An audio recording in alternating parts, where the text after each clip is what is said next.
केली गेली. 2 तारखेला शिवसेनेचे सर्व प्रमुख नेते हे ठाण्याचा दौरा करणार आहेत. ठाण्याचा सुरुवात ठाण्यापासून होते, हे खरं आहे. आणि आतापर्यंत प्रत्येक जे नेते होते हे आपापला नेमून दिलेल्या विभागात काम करत होते.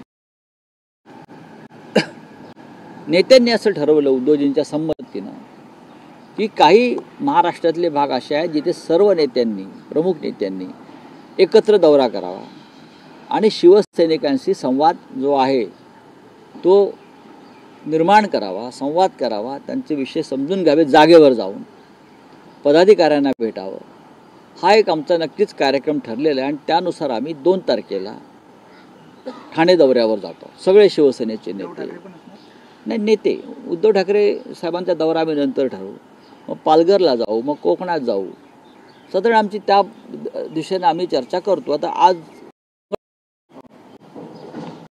शिवसेनेचे सर्व नेते हे मंगळवारी एकत्र भेटतील असं आमचं ठरलेलं आहे शिवसेना भवनामध्ये. तर चालू आहे. विभागनिहाय मेळावे मुंबईत होत आहेत त्या. मुंबईत विभागीय मेळावे पूर्वी शिवसेनेची होत होते, विभागीय शिबिर.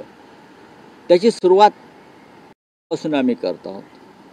9 मार्च रोजी ईशान्य मुंबईचा विभागीय मेळावा आधी होईल कालिदास सभागृहात मुलुंडला. तो जोरदार होईल आणि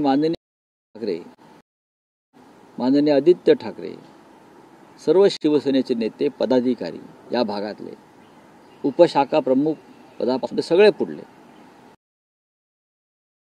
दिवसभराचं शिबिर आहे. अशा प्रकारची शिबिरं मग मुंबई, ठाण्यामध्ये, महाराष्ट्रातल्या अनेक जिल्ह्यांमध्ये करण्याची योजना आहे. राऊत साहेब, एक प्रश्न आहे, कदाचित तुम्ही म्हणाल की वारंवार हा प्रश्न विचारला जातो, पण अलीकडे असं